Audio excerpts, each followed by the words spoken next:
సనాతన ధర్మం సనాతన ధర్మం సనాతన ధర్మం సనాతన ధర్మం సనాతన ధర్మం సనాతన ధర్మం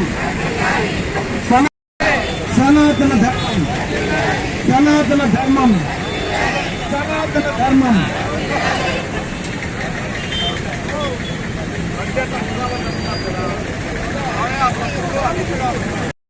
పురుష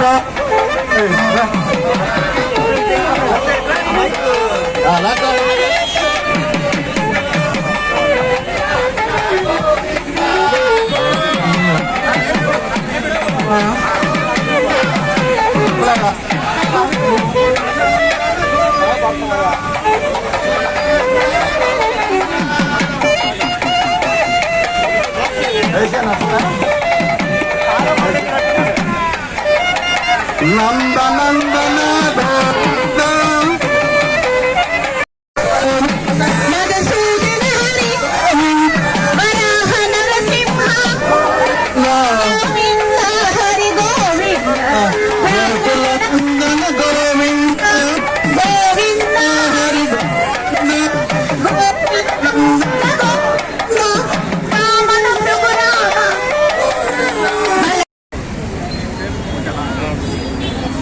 ఓం గణేశాయ నమః. కైలాసవాస ఓం నమ శివాయ. తిరుమల కొండ శ్రీరామరక్ష సర్వజగత్తక్ష. వివిధ మతాలకు పుట్టినిల్లు భారతదేశం. విభిన్న జాతులకు విభిన్న రుచులకు వివిధ సాంప్రదాయాలకు సంస్కృతులకు అన్నిటికీ భారతదేశం పుట్టినిల్లు.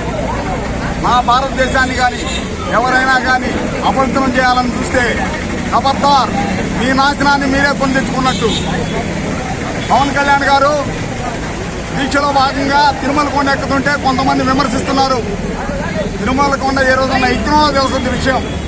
మోకాళ్ళ పర్వతం అంటే ఏంది, తిరుమల అంటే ఏంది అనేది ఎక్కితే వాళ్ళకి తెలుస్తుంది. ఊరికే మాటలు చెప్పే వాళ్ళకి చేసే వాళ్ళకి చాలా తేడా ఉంటుంది. మీరు మా నాయకుడిని కానీ విమర్శిస్తే మంచి పద్ధతి కాదు. ఖబర్దార్ మీకు చెప్తున్నాము. మా నాయకుడు నీతి నిజాయితీ గల నాయకుడు. హిందూ సాంప్రదాయాన్ని, వివిధ మతాల మనోభావాలని, మా మతమే కాదు వివిధ మతాల మనోభావాలను కాపాడే నాయకుడు మా పవన్ కళ్యాణ్ గారు. అలాంటి నాయకుని కానీ విమర్శిస్తే ఖబర్దార్ మీకు. జై జనసేన, జై పవన్ కళ్యాణ్ గారు. ఈరోజు ఏం జరిగింది?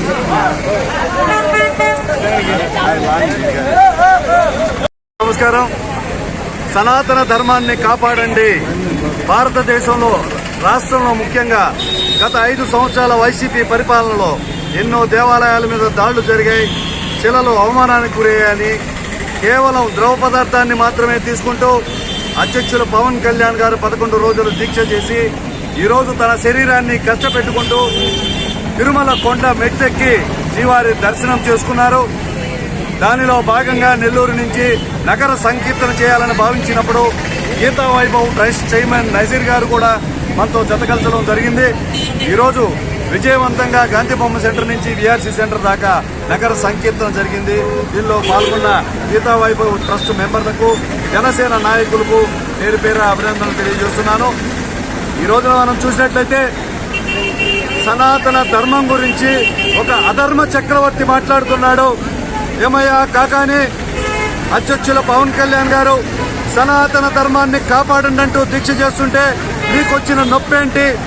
బయట మీ గురించి ఏమనుకుంటున్నారంటే కల్తీ కాకాని, కంత్రి కాకాని, కలుషిత కాకాని, ఇంకో ఉంది. మళ్ళా చెప్తాను. కల్తీ కాకాని ఎందుకయ్యా అంటే గతంలో కల్తీ మద్యం ఇప్పించి ప్రజల జీవితాలతో ఆడుకున్నారు. అందుకని కల్తీ కాకాని. కంత్రి కాకాని ఎందుకంటే న్యాయదేవత సాక్షిగా కోర్టులో ఫైలు దొంగతనానికి గురైన కేవలం మీ ఫైళ్లు మాత్రమే దొంగిలించబడ్డాయి. అందుకే కంత్రి కాకాని అనుకుంటున్నారు. కలుషిత కాకాని ఎందుకంటే విచ్చల విడిగా పరిశ్రమలకు లైసెన్స్ ఇచ్చి మీరేమో నెల్లూరు వచ్చి కూర్చొని సర్వేపల్లి నియోజకవర్గంలో కాలుష్య కోరలో ఎక్కుకున్న కొంతమంది దళిత పేదల్ని గాలి కుదిరేశారు. అందుకే మీరు కాలుష్య కాకాని అన్నారు. చివరిది మైనింగ్ అక్రమంగా తవ్వి తరలిస్తున్నారని ప్రజాప్రతినిధులు ప్రశ్నిస్తే అక్కడికి ఎవరినో పంపించావు. ఆ ఖాతానికి వదిలేశాను. ఆ కాకా నేను కూడా అనుకోవచ్చు. సనాతన ధర్మం కాపాడండి, ఎవరి ధర్మం వల్ల గొప్ప అని ముందుకెళ్తున్న పవన్ కళ్యాణ్ గారికి ప్రపంచ వ్యాప్తంగా మద్దతు ఉంది. ఇది మరొకసారి చెప్తున్నాను, కేవలం హిందూ మనోభావాలకు సంబంధించిన విషయం. సనాతన ధర్మాన్ని కాపాడుకోవాల్సిన బాధ్యత ఉందని పవన్ కళ్యాణ్ గారు ముందుకెళ్తున్నారు. దీన్ని ఏ ఒక్కరు కూడా వక్రీకరించినా హిందువుల వ్యతిరేకి అవుతారని మరొకసారి తెలియజేస్తున్నాను. 11 రోజుల దీక్షను విజయవంతం చేసి సఫలీకృతంగా తిరుమలకు వెళ్ళొచ్చిన పవన్ కళ్యాణ్ గారు రేపటి రోజున తిరుపతిలో వారాహి సభను నిర్వహిస్తున్నారు. రాష్ట్ర వ్యాప్తంగా ప్రజలందరూ కూడా అక్కడికి విచ్చేసి సభని విజయవంతం చేసి హిందూ సోదరులకు సనాతన ధర్మం గురించి పవన్ కళ్యాణ్ గారు ఏ మెసేజ్ ఇస్తారో తీసుకోవాల్సిందిగా నేను కోరుకుంటున్నాను. జై జనసేన, జై